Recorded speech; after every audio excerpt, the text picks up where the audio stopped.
So, a quick note from one of our readers. This is Olivia. Oh, you said readers. I got the feeling most people who listen to us probably can't read. Welcome to Damn It, Jim, the podcast. My name is Dana Smith, and as always, I'm joined by my co-host and friend, Dan Calzaretta. Good evening, Dan. Dana, you are the creator. Sorry, that was a bad impression of the... Actually, I thought it was pretty good. Oh, you did? Okay, good. Yeah. Good. It was a little impression of... Just a little foreshadowing of what we're about to get into in this episode.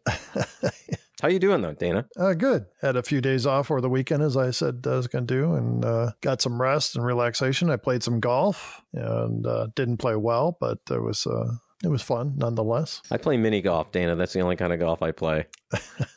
Well, you know... When I putt, it kind of looks like mini golf. It's got the clown when you got to get in the clown's mouth or whatever it is. Yeah, it takes me about 20 shots to get there. Yeah. So I meant 20 shots and then I hit the ball. So, I mean.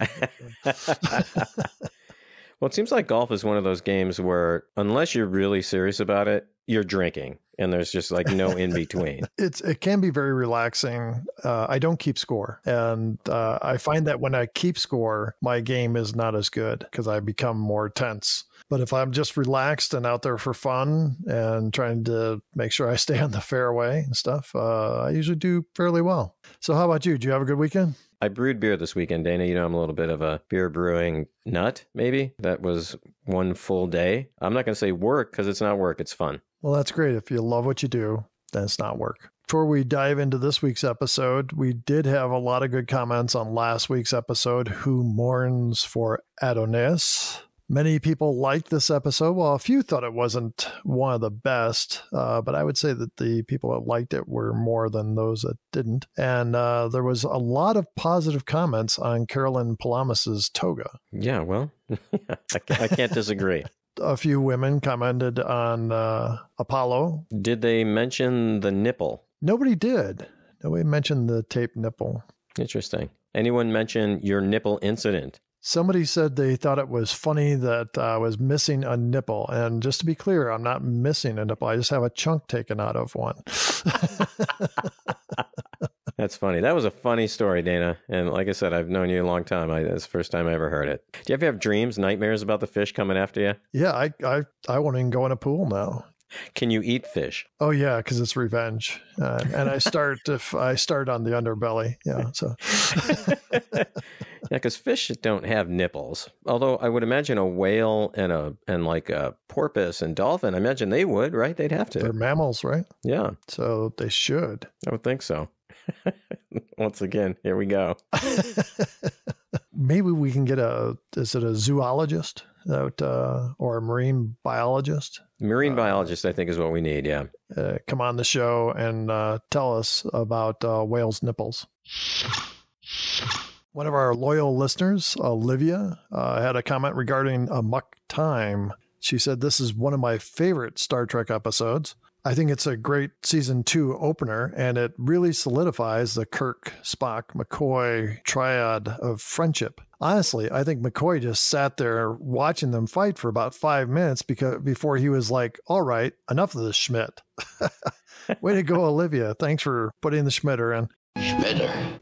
She put in a smiley or laughing face and then said, "Schmitter will never die, and I hope it lives long and prospers." As always, awesome episode, guys. I'm super excited for season 2 because it contains some of the best Trek episodes. So thank you very much, Olivia, and thanks for your loyal listenership. Dan, do you have another comment for us? Yeah, we also heard from Anthony. He says, "I really look forward to Fridays for each episode. Who Mourns is one of my favorites, as it has a strong character to counterbalance Kirk." So thank you, Anthony, for those comments, and we're glad that you're a listener. And finally, Dana, we did get an email from Matt Fleming. He was our winner of the Star Trek prize from last week, and he took a picture of the prize. It arrived in fine shape. As a reminder, it was an unopened collector's set of the original series characters' Pez dispensers. It's actually pretty cool. He did say that his wife has banished it to the ban cave. I think he meant that on purpose. I think it's a pun. For everything that he can't have in the rest of the house, it's sent to the ban cave instead of the man cave. Maybe he meant the man cave. I don't know. But anyway, he seemed pretty happy with it, and we're glad that we could do that for him. And thanks again for all the people who filled out the end of first year survey for us. We got a lot of good information about what people wanted for season 2, and we hope to implement some of that. We're also talking about doing t-shirts with our logo on it. If you are interested in getting a Damn It Jim podcast t-shirt, let us know. Yep, and then just one last kind of note, Dana. Next week, we're going to be off for the week. We will have a best of episode. I haven't decided on which one yet, but I don't know. I'm leaning Schmitter. This week, it's episode 3 of season 2, The Changeling. The Enterprise is en route to the Marulian star system, investigating a distress call. Lieutenant Uhura received no response on her hails on any frequency. Spock reports long-range sensor readings show no sign of life. Kirk says that's impossible. There should be over 4 billion people there. Spock repeats that there are absolutely no readings of life signs anywhere in the system. Sulu reports that the shield snapped on, something heading towards them at ultra warp speed. They go to red alert. Spock reports it's a bolt of energy. The object violently impacts the Enterprise, leaving the crew in partial darkness. So Spock reports that the shields absorb the equivalent of 90 photon torpedoes. Seems like a lot to me. Yeah, there's been episodes where their shields get bashed in after a few, shots from phasers, it seems like. You're a musket or something, yeah. Has anybody fired a musket at the Enterprise yet? No, I mean, Trelane and Kirk had their little duel, but that's closest. He didn't fire it at the ship, but yeah. So no, the answer to your question, Dana, is no. No one ever did, as far as I know. So Spock says they can withstand 3 more attacks, but a 4th will knock out the shields and leave them defenseless. Just then they get hit by another bolt of energy. Spock spots a possible source. They fire a photon torpedo, but Spock says the entity absorbed the photon torpedo. They get hit by another energy bolt. So that's 3 times. And Scotty says they can't take another one. Uhura opens up all hailing frequencies, and Kirk states that they are on a friendly mission. That's why they fired the photon torpedo. What better way to say hello than, hey, eat this. What was the Hallmark? There's no better way to say I love you than Hallmark. So you're saying the photon torpedo is like a Hallmark card? Yeah, it's just exactly like a Hallmark card. So Kirk says, this is Captain James T. Kirk of the Starship Enterprise, and we come in peace. And the attack stops. Spock identifies the object. Spock says it is only 1 meter in length and weighs 500 kilograms. Scotty asks, what kind of intelligent creatures could exist in a thing that small? Intelligence does not necessarily require bulk, Mr. Scott. Yeah, it's a good line. But this actually brings up kind of a question for me, Dana. We just assume, I think, as humans, that other alien beings must be the same size as we are. What's to say that they aren't so infinitesimally small we can't see them, or they're so gigantic that they don't even see us? They would consider us as just a mote of dust. I've often thought about that. Yeah, this conversation would be so much better, if you were high. It might... So Uhura reports that they are getting a message from the spacecraft. The audio sounds all garbled and kind of sped up. Spock says the message is binary, extremely sophisticated, and compressed, carrying several channels all at once. Kirk again tries to make contact. He asks that they know who they are talking to. Suddenly, the system overloads. Kirk says, I guess they can take it faster than we can give it.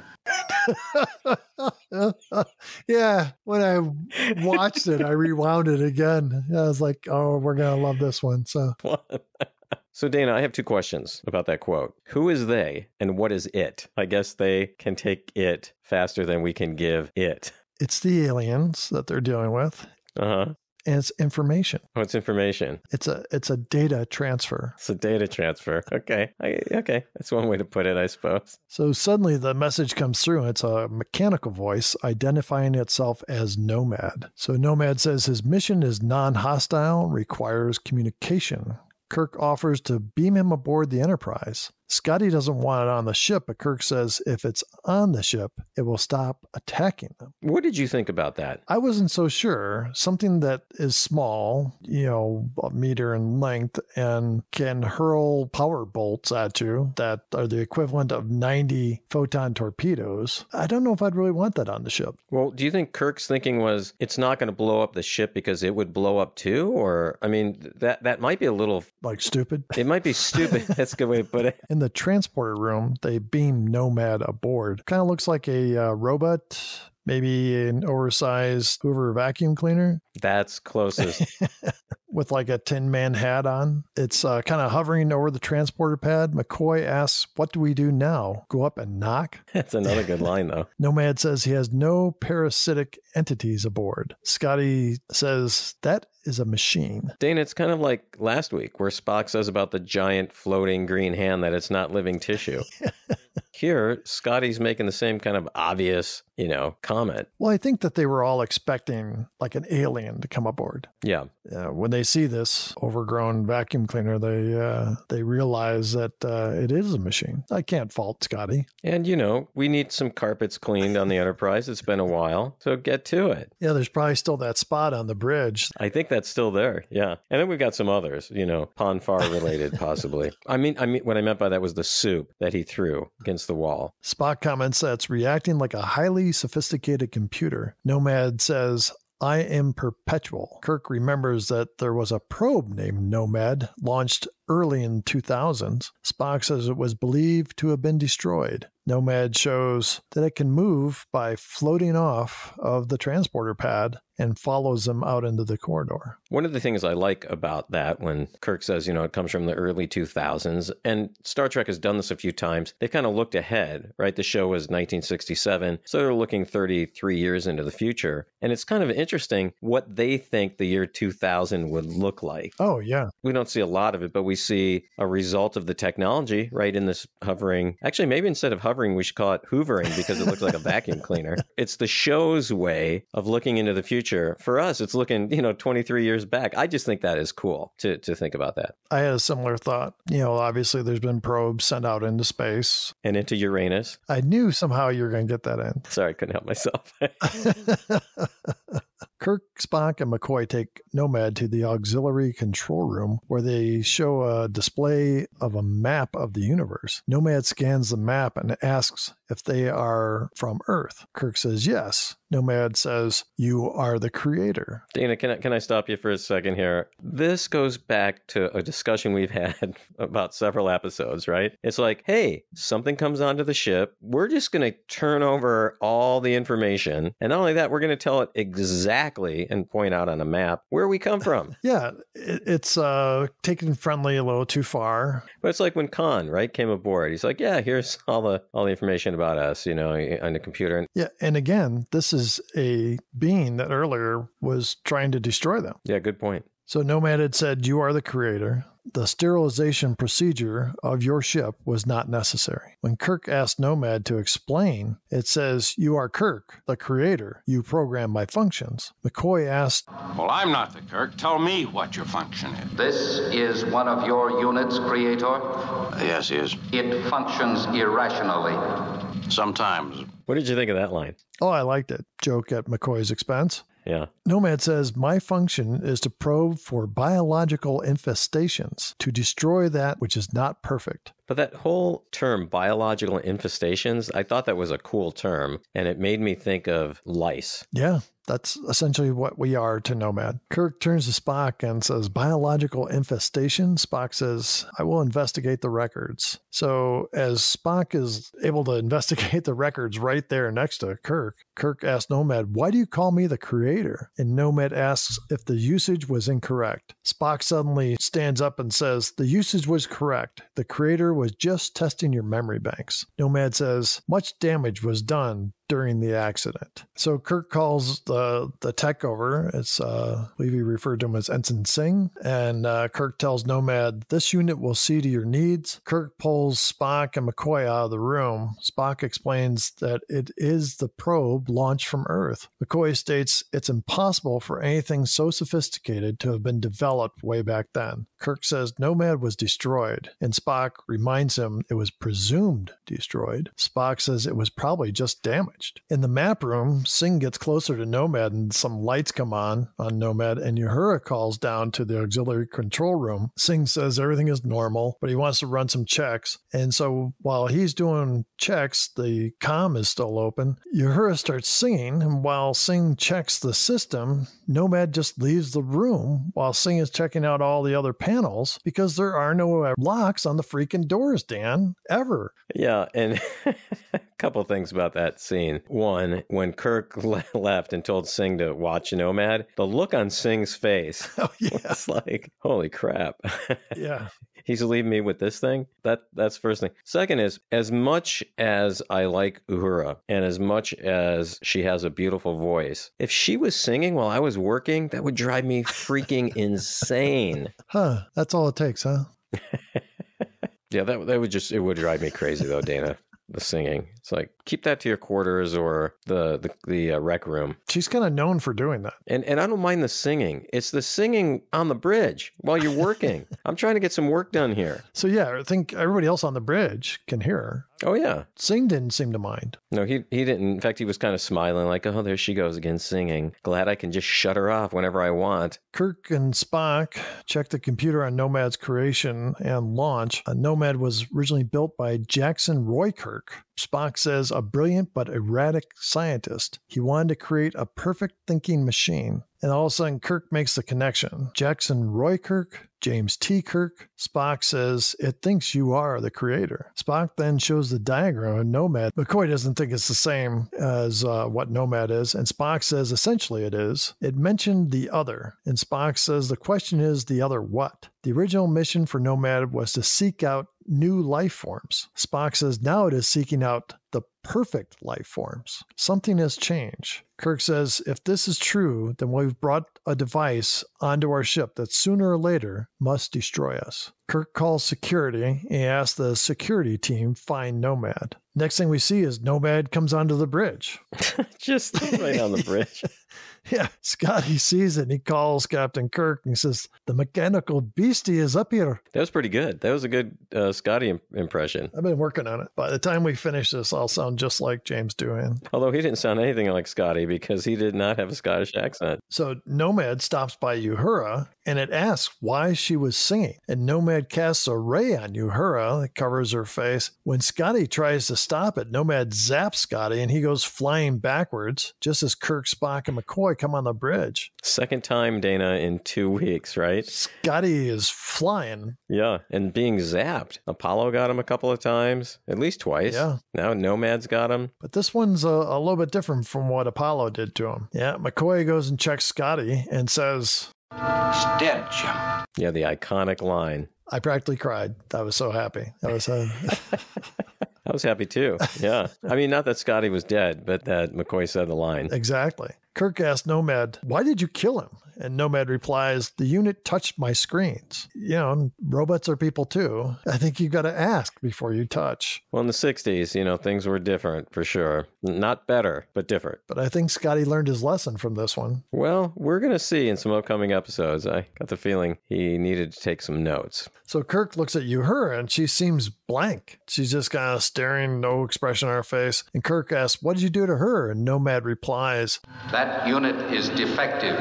Its thinking is chaotic. Absorbing it unsettled me. That unit is a woman. A mass of conflicting impulses. Once again, yes, we are going to allow women on the ship, but they are still these, chaotic, emotional. They're going to fall for the first Roman-looking god that comes along. It's just, those roles were just not written very well, Dana. No, it's total 1960s vibe there. So not only is Nomad a mass murderer of billions of people, he's also a misogynist on top of it all. Yep, he is, yeah. Nomad asks Kirk if he wishes for him to repair the Scott unit. Kirk says, repair the unit. McCoy says it needs multiple records. Spock downloads the tapes, asking Nomad not to download faster than the system can work, because we've been through that before. I wondered, do they have a morgue on the Enterprise? I've never heard them refer to anything like that, have you? But they take him to sickbay. I mean, that would make sense. The morgue would be like the refrigeration unit off the sickbay, I would assume. Yeah, or maybe they just got like a garbage chute that, those beds just like tilt up and into the wall and the body disappears. So. God, that's great. That's brilliant. Yeah. That's good. Yeah, if they're good, it tilts up into the room. If they're dead, then it just tilts up the other way into the wall and they just disappear. And they become part of the replicator system for meals. This tastes like a Scotch egg. Yeah, that's Scotty. Not going to tell you what part, but they recycled to get that. Have you ever had a Scotch egg? Not that I'm aware of. I think it's maybe like a hard-boiled egg that's wrapped in bacon and then with like a bread coating on the outside and they deep fry it or something. I think you're right. I've seen one. Yeah. But I've never had one. Nomad downloads the files and then he says the Scott unit is a primitive structure, insufficient safeguards built in. McCoy takes Nomad to sickbay. In sickbay, Nomad is next to Scott. Everyone looks on, certain that Scott is dead. Suddenly the readings pick up and Scott tries to sit up. Spock says, fascinating. Nomad says the unit is repaired. Kirk asks Nomad to repair Uhura, and Nomad says her memory banks have been wiped clean. Spock says, well, if there's no brain damage, she can be retrained. Kirk turns Nomad over to two security guards. Kirk asks Spock to figure out what makes that thing tick. So next thing we see is Spock in a room, and he's sitting in a chair next to Nomad. Spock has his arms folded as Kirk comes in. Spock reports that Nomad is quite stubborn. It refuses to let its screens down so he can study it. Kirk says, Nomad, will you allow Mr. Spock to probe your memory banks? Nomad says, this unit is different. It is well ordered. And Spock looks quite pleased with this response. He kind of gives Kirk a look. Yeah, like, see, I told you. In sickbay, Uhura is, I'm pretty sure, reading a Dick and Jane book. I think so. Because it's like, see, spot, run. Yeah. Didn't we all start off with Dick and Jane? Dane, I thought this part was so ridiculous and kind of stupid. I don't know. Don't they have a device that can put things right in the brain? Didn't we see that in an earlier episode? But wait a minute. Chapel's helping her read. Uhura tries a line. She can't get it. And then she says something in Swahili. Yeah. Her mind was blank. She doesn't know she knows Swahili.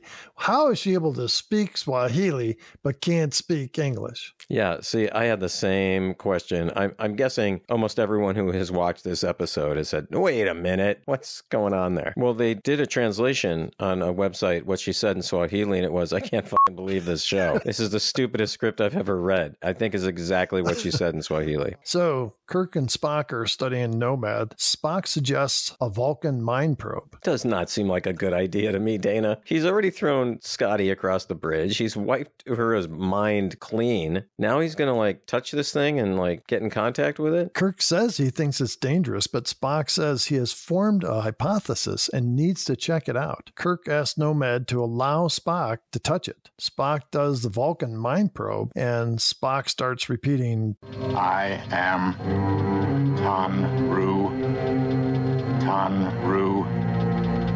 Nomad, Tanru. So then Spock pulls away, but keeps saying, sterilize, sterilize, and Kirk tells Nomad to break the communication. And then he pulls Spock out of the room. Spock explains that after the meteor collision, Nomad was disoriented and wandered through space until coming in contact with Tanru, an alien probe whose mission was to collect and sterilize soil samples, presumably as a prelude to colonization. The two melded into one new Nomad. I got a question, Dana. Why sterilize the soil samples? Wouldn't you want them not sterilized so that you could see what what's in them? Yeah, I was wondering about that. If it does have something bad in it, you'd want to know. If it has something good, you'd want to know that too. Yeah. Rich in nutrients, well, you just sterilize it. So basically all you're getting is dirt. The two melded into one new Nomad, combining their technology and missions into one extremely powerful probe bent on sterilizing any imperfect life forms it encountered, using its own perceptions of perfection. Kirk says Changeling, ancient Earth legend, a fairy child left in place for babies. It assumed the identity of the child. I've never heard this legend. Have you? I have. Big in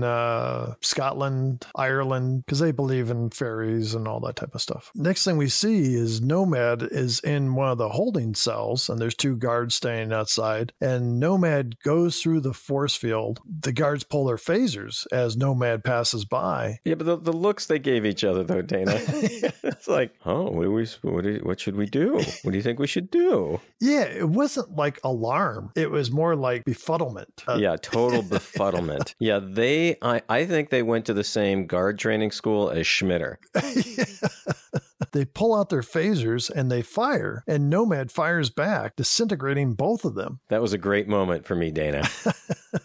It's the first time in season 2, right? Yeah. And you got two, not just one. Nomad goes down the halls and comes into engineering. Scotty follows Nomad around. Nomad says it will fix the inefficiencies of the drive system. And the ship starts speeding. And one of the guys, the technicians there, says, warp 9, 10. Scotty says, that's impossible. The guy says, warp 11. Kirk comes in and asks Nomad to stop, saying that its improvements will destroy the ship. Spock comes in and reports that the force field on the brig was damaged and the guards are missing, so that he must assume they are dead. Kirk gets mad and yells at Nomad. He says, I am a biological unit and I created you. Nomad says biological units are inherently inferior. Nomad says he must reevaluate before returning to the launch point. So by that he means Earth. And so we've got the idea that he wants to head back to Earth to just get rid of everybody. Yeah, and Spock says it's reevaluating Kirk as a biological unit. So we see two security guards escort Nomad. A different two. We just need to make this clear. It's a different two because the other ones have been vaporized. Yeah, they're not coming back. Wouldn't you think these two, they would have known, right? And I was thinking, don't you think Kirk would have said, whatever you do not draw your phasers on this mechanical beastie? That is a great point. Yeah, you think he would have. They go down the hall. Nomad goes straight where they want to turn, and the guard says, Nomad, this way. And right away, these guys draw their phasers. The guards end up firing their phasers, and Nomad kills them as well. So the next thing we see is Nomad coming up a ladder. And I'm thinking this is the same ladder that leads to the executive bathroom that Kirk used a couple weeks ago. And so maybe Nomad had to discard some waste materials. Or maybe he was going to sterilize the bathroom.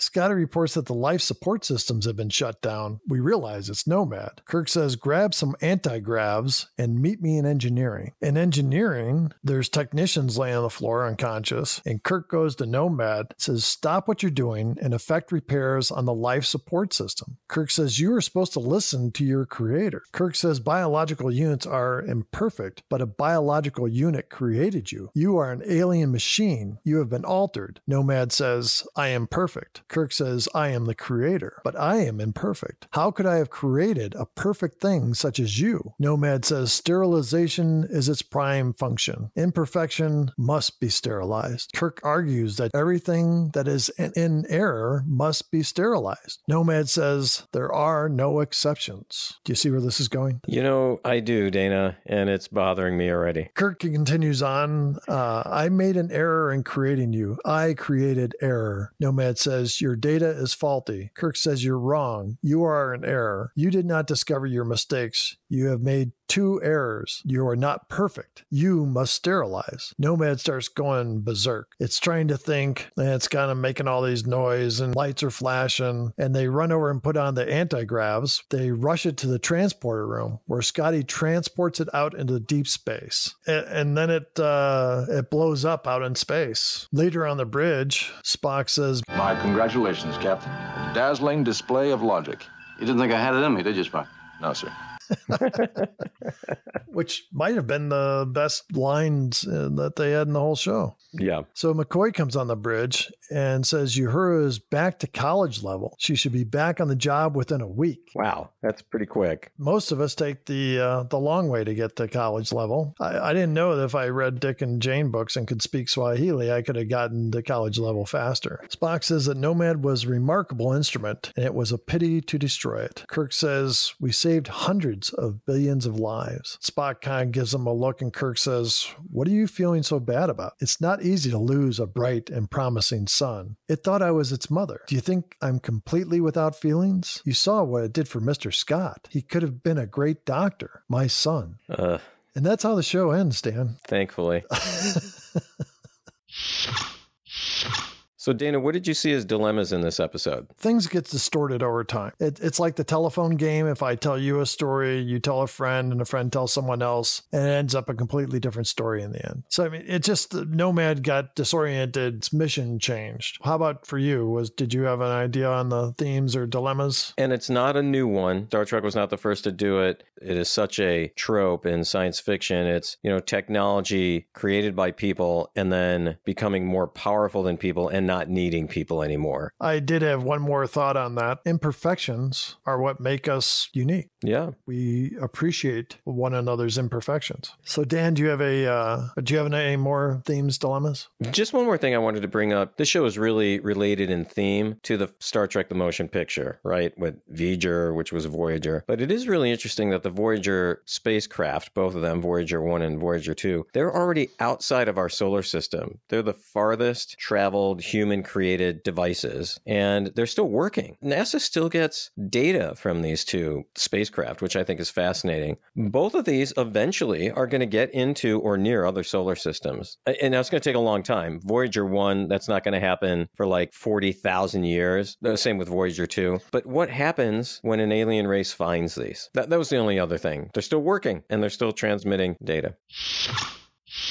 So, Dan, what's the best part for this episode for you? Best part, I would say, is all the crew deaths we got. So we got 4. This was not the number 1 episode for crew deaths, by the way. It was where no man has gone before. 13 in that episode, Dana. So it's not a record, but it's definitely a record for season 2. How about for you, a best part? Nomad's appreciation for Spock and Spock's reaction to that. Love that little look that Spock gave Kirk. Like, see, somebody appreciates me. It's a machine, but there you go. Yeah, it's a machine that wants to kill us, but yeah, otherwise. So do you have anything else that's best for you? No, that's pretty much it for this episode, Dana. That one was all I had. How about for you? Spock's reply to Kirk's question, you didn't think I had it in me. Spock's reply of no, sir. Spock was being honest. Dan, what about a worst part for you? Again, the way the show denigrates women with Nomad's comment about women being a mass of conflicting impulses and Spock just saying, well, yes, it's a woman. Again, just cringy. How about for you, a worst part? I don't know where to start. Yeah, I know. How is Nomad able to generate so much power to attack and wipe out whole planets? Do you have any other worst parts you want to talk about? In this episode, Dana, there was so much talking. Long monologues, long explanations, and yet there were still so many plot holes. Yeah, I think the concept was great. Yep. I think the execution was poor. Dana, what happened on this day in history? Well, let's start off musically. The number 1 song in the U.S. was The Letter. That's 2 weeks in a row by the Box Tops. In the UK, our buddy Engelbert is still on the charts 3 weeks running with The Last Waltz. God, once again, where were the Beatles? I would even take any English band over this guy. I did look up that song. I listened to about the first 20 seconds of it. No, don't get it. Well, also on this date, Gladys Knight and the Pips are the first to release Norman Whitfield and Barrett Strong's I Heard It Through the Grapevine. Oh, really? I did not know that. Yeah, I didn't either. What a great song. Also, the classic sci-fi TV series Captain Scarlet and the Mysterians was broadcast for the first time on ITV. Born on September 29th, 1967, Mira Sorvino, an American actress and Academy Award winner. She's the daughter of actor Paul Sorvino. And Moon Zappa, the daughter of singer Frank zapped. I thought it was Moon Unit. Isn't it Moon Unit and Dweezil? That's her brother. So also on this date, Carson McCullers, the American author who wrote Heart is a Lonely Hunter, died of a brain hemorrhage at age 50. There was a little bit of stuff going on that day, along with the episode of Star Trek. Dan, do you want to do the counts? Yeah, Dana, let's start with the dead crewman count. What do we got for this week? A whopping 4. Dana, I want to argue a point here. It definitely is 4, but I think it's 4.5 because of Scotty. Now, he was dead, and he did get brought back to life. The exact same thing happened in Shore Leave to McCoy. We gave him a half a death. I think we need to give Scotty a half a death here. What do you think? I think you're right. All right, so we've got 4.5. It's an odd number. Is it an odd number? It must be. Anyway, so we're now up to 31, Dana. How about the shirtless Kirk rip shirt Kirk count? Nope, didn't happen. No, none. So we're stuck at 10. The he's dead count. We had one, and he actually said, he's dead, Jim. Yeah, it was the full Monty on that one. And so we have a total of 5. I'm a doctor, not a fill in the blank. Not in this one, nope. Yeah, 0. So we've got 3. The supreme being count. You know, for a second, I thought I could argue this. Then I talked myself out of it. Nomad is not a supreme being. Okay, so 0? Yep. Yeah, I agree with you. So 0 this week, a total of 6. Violation of the Prime Directive. No, didn't really deal with any other planet or anything. 0 for this week for a total of 4. So, Dana, I just want to remind our listeners, next week is going to be a repeat episode, but in 2 weeks, what do we have in store for them? Dan, it's going to be the exciting episode, Mirror, Mirror. All right, I'm looking forward to that one. Well, I had a great time again, Dana. Enjoy the rest of your week. Okay, and thanks again for all of our listeners. Keep the comments coming. Until we meet again, live long and prosper. Thanks once again for listening to Damn It Jim, the podcast. We'd love to hear from you. Please send us an email at dammitjimpodcast@gmail.com or join the discussion on Facebook, Twitter, or YouTube. Remember, next week will be an encore episode, and then in 2 weeks, join Dana and Dan for Mirror, Mirror. Have a great rest of your week, and remember to live long and prosper.